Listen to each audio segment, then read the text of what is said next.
Bonjour à toutes et à tous. Aujourd'hui, on se penche sur un article qui parle de Demain nous appartient. Bonjour. Et plus précisément, de l'avenir sentimental de Jack. Apparemment, il y a du nouveau juste après sa rupture avec Ryan, une rupture qui a fait couler beaucoup d'encre, enfin de commentaires sur les réseaux. Oui, c'est ça. L'idée, c'est de voir ce que cet article nous dit sur l'évolution du personnage, de l'intrigue. Allez, on y va. Oui, et c'est un cas d'école intéressant sur la gestion des arcs narratifs dans ces feuilletons quotidiens, vous voyez. Mhm, Une relation se termine, mhm. et hop, on embraye, ou pas, sur autre chose. C'est toujours un moment clé pour garder le public captif. Alors, pour commencer, petit rappel du contexte. Jack, joué par Dimitri Fouquet, et Réan, Sacha Burdi. C'est fini. Oui, L'article est clair. Ryan a non seulement craqué pour quelqu'un d'autre, mais il dit ne plus être amoureux de Jack. voilà. Et ça, l'article le mentionne, ça a brisé le cœur de pas mal de fans. C'est un couple qui était assez populaire. Tout à fait. Mais ce qui est surprenant, et l'article insiste là-dessus, C'est la réaction de Jack. exactement, on pourrait s'attendre à ce qu'il soit effondré, qu'il prenne du temps. Mais non. Mais non. L'article dit qu'au lieu de s'apitoyer, il prend les devants. Il va de l'avant, quoi. C'est un choix des scénaristes assez fort, je trouve. Oui, ça interroge. Et c'est là que ça devient vraiment intéressant. L'article décrit une scène précise, à la paillote, Lieu classique des rencontres à 7. voilà. Jack croise le regard d'un autre garçon, Manny, joué par Gabriel Sand, et là, Jack il prend son courage à deux mains. Ah oui, Il va lui parler de son livre, et il fait une petite gaffe même, il spoile la fin d'un autre livre sans faire exprès. le pauvre. Un peu maladroit donc, Un peu maladroit, mais ça marche. ça mène aux présentations. Et c'est là que l'article utilise des mots choisis. Il dit que le courant semble bien passer Oui, et que Manny est un brin intrigué.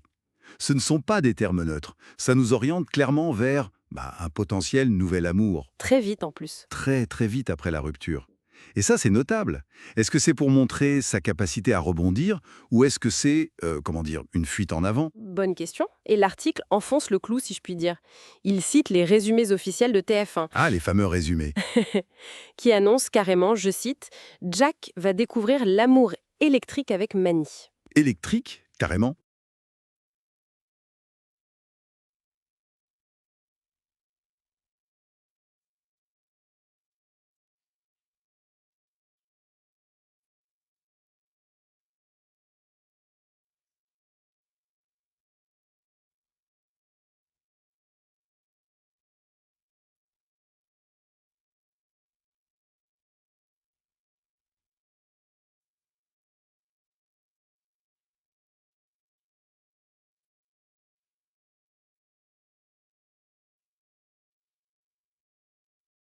Il va lui parler de son livre, et il fait une petite gaffe même. Il spoile la fin d'un autre livre sans faire exprès. Le pauvre. Un peu maladroit donc. Un peu maladroit. Mais ça marche, ça mène aux présentations. Et c'est là que l'article utilise des mots choisis. Il dit que le courant semble bien passer Oui, et que Manny est un brin intrigué. Ce ne sont pas des termes neutres. Ça nous oriente clairement vers un potentiel nouvel amour, très vite en plus. très très vite après la rupture. Et ça, c'est notable. Est-ce que c'est pour montrer sa capacité à rebondir ou est-ce que c'est, une fuite en avant? Bonne question. Et l'article enfonce le clou, si je puis dire. Il cite les résumés officiels de TF1. Ah, les fameux résumés. Qui annonce carrément, je cite, Jack va découvrir l'amour électrique avec Manny. Électrique? Carrément. Oui, le mot est posé. L'article rappelle ensuite où on peut suivre tout ça, TF1, TF1+, les infos pratiques habituelles. Ce terme électrique, il est fort quand même. Ça suggère quoi? De l'intensité? De la passion? Peut-être aussi quelque chose d'un peu instable? Oui, ça tranche peut-être avec ce qu'il vivait avant. Possiblement. En tout cas, d'un point de vue narratif, introduire une relation électrique aussi vite, c'est un accélérateur d'intrigue.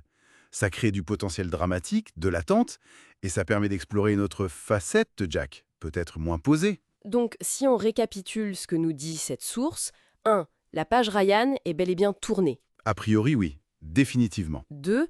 Jack ne se laisse pas abattre et prend une initiative assez rapide, surprenante. Très rapide même. Et 3. L'arrivée de Manny, pas juste une rencontre anodine, mais présentée d'emblée comme le début potentiel d'un amour électrique. Exactement.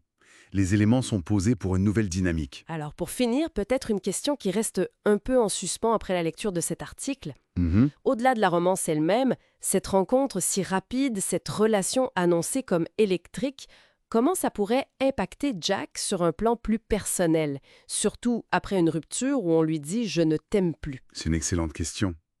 Est-ce que cette nouvelle intensité va le bousculer?